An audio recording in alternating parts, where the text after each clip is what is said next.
Hello hello hello बच्चों, क्या हाल है। स्वागत है आपका अपने यूट्यूब चैनल MDN साइंस में। आज हम क्लास 9th के बायोलॉजी से सेल चैप्टर का दूसरा पार्ट पढ़ने वाले हैं। पहला पार्ट हमने प्रीवियस वीडियो में मैंने पढ़ाया। वहाँ पे मैंने बताया आप लोगों को कि सेल क्या होता है, डिस्कवरीज ऑफ सेल क्या होती हैं, सेल थ्योरी क्या होता है, और उसके बाद में osmosis, diffusion, active transport, passive transport, ये सब मैंने पिछले लेक्चर में आप लोगों को पढ़ाया। आज हम पढ़ने वाले हैं इस लेक्चर में पार्ट ऑफ सेल। सेल के कितने पार्ट होते हैं।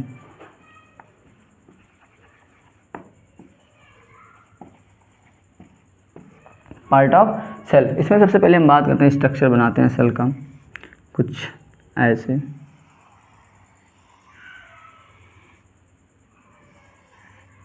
ठीक,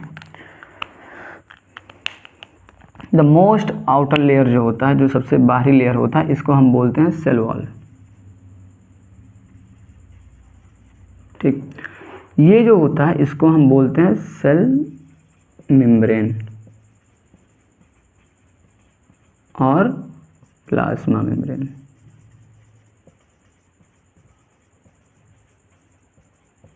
ठीक, ये जो होता है इसको हम बोलते हैं न्यूक्लियस, और जो फ्री स्पेस होता है इसको हम बोलते हैं साइटोप्लाज्म। यहाँ पे बहुत ढेर सारे स्ट्रक्चर प्रेजेंट होते हैं।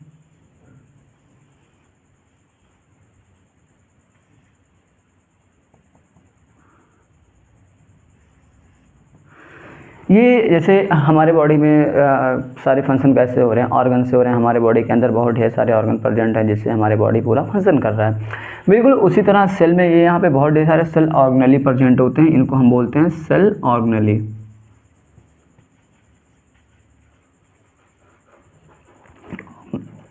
ठीक है, अब हम सबसे पहले बात करते हैं कि सेल वॉल का। यहाँ से हम पहला ले लेते हैं सेल वॉल। कि सेल वॉल होता क्या, व्हाट इज सेल वॉल, होता क्या है सेल वॉल। ये जो होते हैं सिर्फ प्रेजेंट होते हैं कहाँ पे, प्लांट में, फंजाई में और बैक्टीरिया में।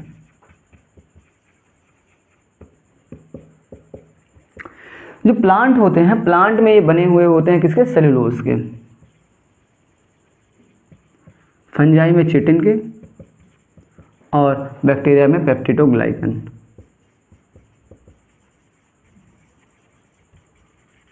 ठीक, ये जो होते हैं नॉन लिविंग होते हैं, ये नॉन लिविंग होते हैं। Outer, the most outer layer क्या होते हैं, सेल वॉल। ये क्या होते हैं, नॉन लिविंग होते हैं और सिर्फ पाए जाते हैं कहाँ पे, प्लांट में, फंजाई में और बैक्टीरिया में। इनका काम होता है सेल के शेप को देना, शेप ऑफ सेल।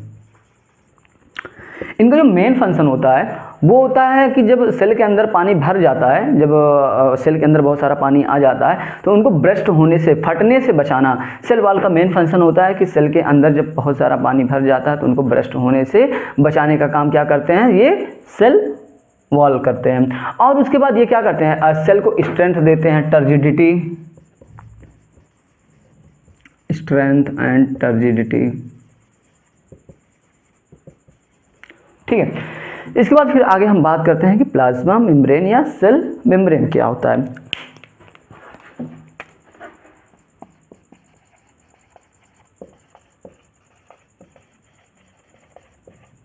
और सेल मेम्ब्रेन ये जो होते हैं ये लिविंग होते हैं। दूसरा मतलब लिविंग आउटर लेयर, जो मोस्ट आउटर लेयर होता है सेल का, जो ये यहाँ पे ये क्या है, अगर हम लिविंग, ये क्या है, सेल वॉल है, ये क्या है, नॉन लिविंग है। लेकिन अगर हम इसकी बात करें तो ये क्या है, सेल मेम्ब्रेन है, और ये क्या है, लिविंग है। तो लिविंग आउटर मोस्ट लेयर क्या हो गया, प्लाज्मा मेम्ब्रेन या सेल मेम्ब्रेन। इसके बाद हम बात करते हैं कि ये क्या होते हैं, ये फ्लेक्सिबल होते हैं। तीसरी चीज, ये सिलेक्टिवली परमेबल होते हैं। सिलेक्टिवली, और ये जो होते हैं परमेबल होते हैं बस। सिलेक्टिवली परमेबल और परमेबल में क्या डिफरेंस है, मतलब ये जो प्लाज्मा मेम्ब्रेन या सेल मेम्ब्रेन है, ये सिर्फ सेलेक्टेड चीज़ों को सेल के अंदर आने दे रहा है, जाने दे रहा है। लेकिन जो परमेबल का मतलब होता है कि कोई भी आ रहा है जा रहा है, जैसे एक एग्जांपल ले लेते हैं कि आपका अपना स्कूल है, वहाँ पे जो एडमिशन करवाया हुआ है सिर्फ वही जा सकता है ना, और वही स्कूल से बाहर आ रहा है जो स्कूल में जा रहा है ना। तो क्या हो रहा है कि वो सिलेक्टेड हैं, जो जहाँ पे उनका एडमिशन है, जो स्कूल में एडमिशन लिए हैं वही सिर्फ जा सकते हैं, और वही जब जाएंगे तो बाहर आएंगे। लेकिन जैसे मान लेते हैं कोई प्लेग्राउंड है हमारे गांव का, वहाँ पे कोई भी आ रहा है कोई भी जा रहा है, तो क्या सेल वॉल मतलब परमेबल होते हैं, किसी भी चीज़ को आने दे रहे हैं जाने दे रहे हैं। लेकिन जो सिलेक्टिवली परमेबल होते हैं ये प्लाज्मा मेम्ब्रेन, सेल मेम्ब्रेन, ये क्या करते हैं, सिर्फ सिलेक्टेड चीज़ों को सेल के अंदर जाने देते हैं और सिलेक्टेड चीज़ों को ही बाहर आने देते हैं। दूसरी बात हम ये करते हैं कि ये बने हुए होते हैं लिपिड और प्रोटीन से। किससे बने हुए होते हैं, lipid and protein, made up of lipid and protein से बने हुए होते हैं। और ये ऑल लिविंग ऑर्गेनिज्म में पाए जाते हैं, all living organism. Cell wall क्या है, सिर्फ प्लांट, फंजाई और बैक्टीरिया में पाया जा रहा है। लेकिन ये जो होते हैं प्लाज्मा मेम्ब्रेन और सेल मेम्ब्रेन, ये क्या होते हैं, ऑल लिविंग ऑर्गेनिज्म में पाए जाते हैं। इसके बाद हम बात करते हैं तीसरे पार्ट का सेल का, ये क्या होता है, न्यूक्लियस।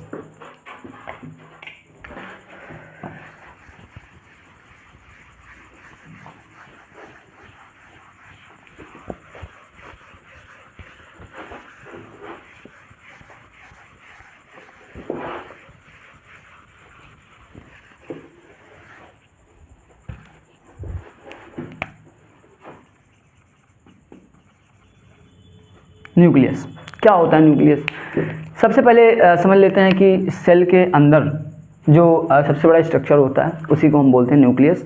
और इस न्यूक्लियस के अंदर हमारा सारा जेनेटिक इन्फॉर्मेशन क्या होता है, स्टोर होता है। और ये डबल मेम्ब्रेनस होते हैं। डबल मेम्ब्रेनस मतलब जो इनका स्ट्रक्चर होता है ये डबल मेम्ब्रेनस होते हैं। और यहाँ पे इनमें पोर प्रेजेंट होते हैं। ये पोर क्या करते हैं, एक्सचेंज ऑफ मटेरियल करते हैं, मतलब साइटोप्लाज्म में जो मटेरियल है उसको न्यूक्लियस के अंदर ले जाने का और न्यूक्लियस से बाहर ले जाने का जो मटेरियल होता है, एक्सचेंज ऑफ मटेरियल्स कौन करते हैं, इनके अंदर पोर्स प्रेजेंट होते हैं। पोर्स, यहाँ पे पोर्स होते हैं जो क्या करते हैं, एक्सचेंज ऑफ मटेरियल्स क्या कर रहे हैं, पोर्स जो हैं वो एक्सचेंज ऑफ मटेरियल्स कर रहे हैं। और ये क्या होते हैं, डबल मेम्ब्रेनस।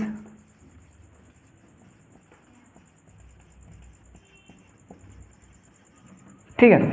और यह क्या करते हैं कि हमारे बॉडी, हमारा मतलब जितना भी जेनेटिक इंफॉर्मेशन होता है वो कहाँ पे होता है, न्यूक्लियस में। न्यूक्लियस में प्रेजेंट होते हैं डीएनए।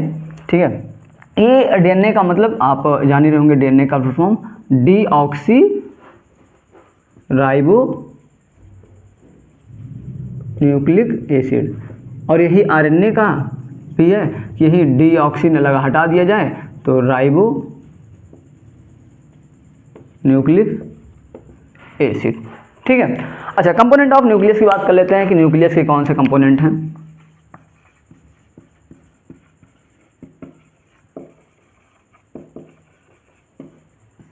इसमें सबसे पहले हम बात करते हैं कि न्यूक्लियर मेम्ब्रेन।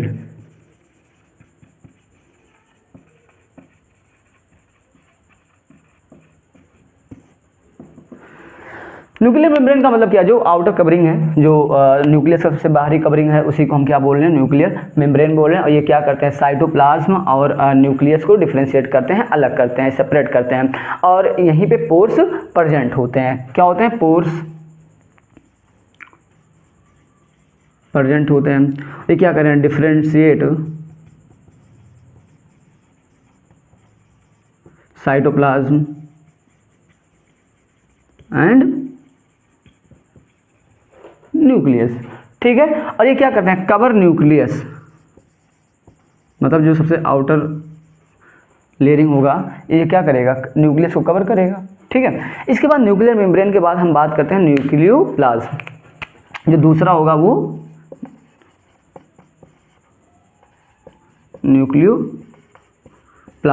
न्यूक्लियोप्लाज्म में क्या होता है, act as a nuclear skeleton, मतलब जो न्यूक्लियस का स्केलेटन होता है वो क्या कर रहा है कि ये न्यूक्लियोप्लाज्म जो होते हैं एक्ट एज न्यूक्लियर स्केलेटन। मतलब उसको स्ट्रक्चर दे रहे हैं उसका। जैसे हमारे बॉडी का स्केलेटन सिस्टम क्या कर रहा है, हमारे बॉडी को फ्रेम दे रहा है, मतलब हमारा बॉडी बन रहा है ना। ऐसे ही क्या है कि जो न्यूक्लियोप्लाज्म है वो एक्ट एज न्यूक्लियर स्केलेटन है, मतलब कि जो न्यूक्लियस है उसको शेप दे रहे हैं, shape of nucleus.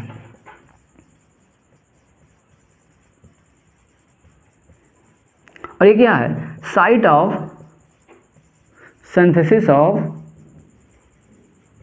DNA, RNA and ribosomal सब यूनिट।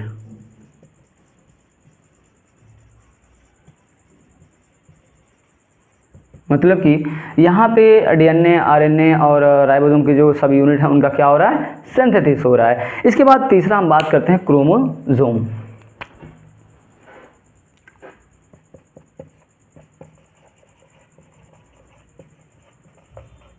क्रोमोसोम क्या होता है, it is a condense form of DNA. जो डीएनए होता है, डीएनए का कंडेंस फॉर्म को ही हम क्या बोलते हैं, क्रोमोसोम बोलते हैं। ये हमें नॉर्मल टाइम पे नहीं दिखाई देता, जब सेल में डिवीजन होता है तभी हमें क्रोमोसोम क्या होता है, दिखाई देता है। जो थ्रेड लाइक स्ट्रक्चर,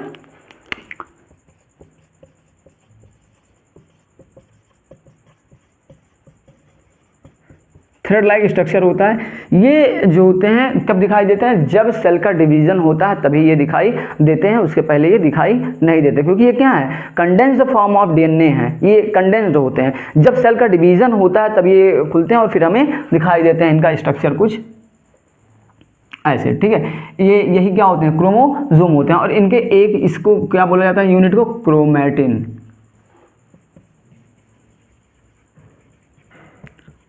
क्रोमैटिन बोला जाता है, ठीक है। इसके बाद डीएनए क्या होता है, हमने पढ़ा कि डीएनए जो डीऑक्सीराइबोन्यूक्लिक एसिड, डीएनए क्या करता है, हमारी जेनेटिक इन्फॉर्मेशन को एक जनरेशन से दूसरी जनरेशन में ट्रांसफर करने का काम किसका है, डीएनए का है। हमारा मतलब एक जनरेशन से दूसरी जनरेशन में जो कैरेक्टर ट्रांसफर हो रहे हैं, जेनेटिक इन्फॉर्मेशन ट्रांसफर हो रहे हैं, वो किसके थ्रू होता है, डीएनए के थ्रू होता है, ठीक है। इसके बाद डीएनए पे थोड़ी बात कर लेते हैं कि डीएनए कंसिस्ट ऑफ जीन। ये क्या होता है, कंसिस्ट ऑफ जीन। ये जीन क्या होता है, अभी क्या है कि डीएनए क्या कर रहा है, हमारे जेनेटिक इन्फॉर्मेशन को एक जनरेशन से दूसरी जनरेशन में लेके जा रहा है। लेकिन जो जीन होते हैं कुछ ऐसे,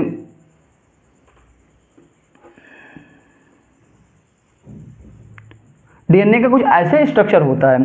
तो जो जीन होते हैं, जैसे हमारे बाल कर्ली हैं, तो हमारा बाल कर्ली क्यों है, क्योंकि हो सकता है मम्मी पापा का बाल कर्ली हो, तो वो जो जेनेटिक एक पर्टिकुलर इन्फॉर्मेशन, वो एक पर्टिकुलर कैरेक्टर जो होता है वो कौन रिप्रेजेंट करता है, ये जीन। जैसे ये डीएनए है तो यहाँ पे ये इनका एक पर्टिकुलर जो कैरेक्टर होता है हमारा, जैसे कि हमारे स्किन का कलर कैसा होगा, हमारा जो है बाल कर्ली हैं या फिर नॉर्मल है, तो वो कौन क्यों हो रहा है, क्योंकि ये जो जीन है, जीन एक स्पेसिफिक कैरेक्टर को रिप्रेजेंट करता है। और ये डीएनए में, डीएनए क्या कर रहा है, हमारा जेनेटिक इन्फॉर्मेशन को एक जनरेशन से दूसरी जनरेशन लेके जा रहा है, लेकिन जो जीन होते हैं वो हमारे एक स्पेसिफिक कैरेक्टर को रिप्रेजेंट करते हैं।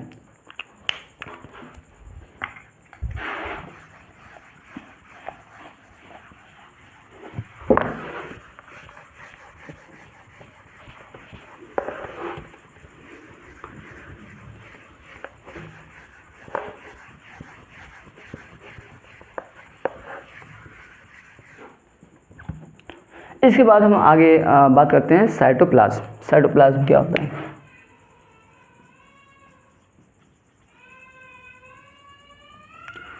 जो न्यूक्लियस और प्लाज्मा मेम्ब्रेन के बीच में फ्री स्पेस होता है उसी को हम क्या बोलते हैं, साइटोप्लाज्म बोलते हैं। Part between plasma membrane and nuclear membrane, या न्यूक्लियस कह सकते हैं, पार्ट बिटवीन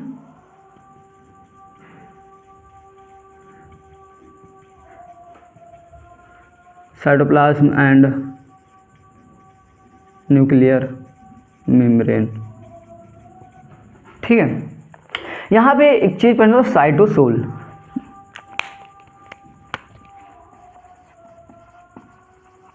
क्या होता है साइटोसोल, जो सारे सेल ऑर्गेनली प्रेजेंट होते हैं वो यही साइटोसोल में प्रेजेंट होते हैं। मतलब कि aqueous ground substance of cytoplasm, aqueous ground substance of cytoplasm.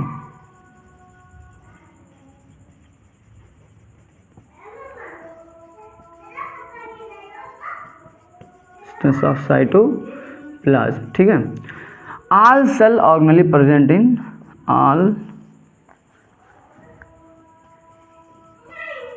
Cell organelle present in cytosol, ठीक है। साइटोसोल पे में सारे क्या होते हैं, सेल ऑर्गेनली प्रेजेंट होते हैं। इसके बाद हम बात करते हैं टाइप्स ऑफ सेल, कितने टाइप्स के सेल होते हैं।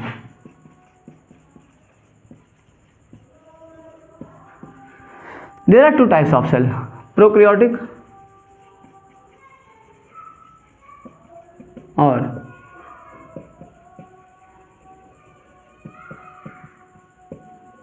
यूकैरियोटिक। दो तरह के सेल होते हैं, एक होता है प्रोकैरियोटिक और एक होता है यूकैरियोटिक। जो प्रोकैरियोटिक सेल होते हैं वो साइज में क्या होते हैं, स्मॉल होते हैं, और ये साइज का क्या होता है, लार्ज होता है। दूसरा डिफरेंस, इनमें न्यूक्लियस प्रेजेंट नहीं होता है, लेकिन न्यूक्लियस की जगह पे इनमें क्या होते हैं, न्यूक्लियाइड होते हैं। क्या, न्यूक्लियस एब्सेंट, बट क्या प्रेजेंट होते हैं, न्यूक्लियस की जगह पे क्या होता है, न्यूक्लियाइड होता है। इनमें क्या होते हैं, न्यूक्लियस जो होते हैं प्रेजेंट होते हैं। तीसरा डिफरेंस हम जानते हैं कि ये क्या होता है, इनमें सिंगल क्रोमोसोम होता है। प्रोकैरियोटिक में सिंगल क्रोमोसोम और इसमें more than one chromosome present होते हैं, ठीक है। और क्या होता है, इसके अंदर सेल ऑर्गेनली एब्सेंट होते हैं।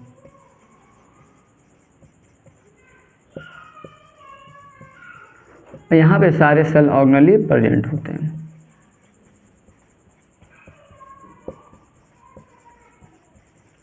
एक बार फिर से देखते हैं, प्रोकैरियोटिक, यूकैरियोटिक। प्रोकैरियोटिक मतलब साइज में क्या होते हैं, छोटे होते हैं एज कम्पेयर टू यूकैरियोटिक, में क्या हो रहा है, साइज लार्ज होते हैं। इसके बाद इसमें न्यूक्लियस एब्सेंट होते हैं, लेकिन न्यूक्लियस की जगह पे यहाँ पे प्रेजेंट होते हैं न्यूक्लियाइड, ठीक है। यहाँ पे न्यूक्लियस प्रेजेंट होते हैं, सिंगल क्रोमोसोम होता है, यहाँ पे मोर देन वन क्रोमोसोम होते हैं। यहाँ पे सेल ऑर्गेनली एब्सेंट होते हैं, जो हमने बात अभी नेक्स्ट वीडियो में हम बात करेंगे कि सेल ऑर्गेनली क्या होते हैं और कितने तरह के सेल ऑर्गेनली हमारे सेल में प्रेजेंट होते हैं तीसरे पार्ट में। सेल ऑर्गेनली इसमें क्या होते हैं, एब्सेंट होते हैं, और इसमें क्या होता है, सेल ऑर्गेनली प्रेजेंट होते हैं। उम्मीद करता हूँ आप लोगों को समझ में आया होगा। अगर कोई डाउट है तो आप कमेंट सेक्शन में लिखें, और हैंड रिटन नोट्स के लिए आप फॉलो करें MDN साइंस व्हाट्सएप चैनल, और इंस्टाग्राम और टेलीग्राम, तीनों का लिंक आपको बायो में मिल जाएगा। Thank you.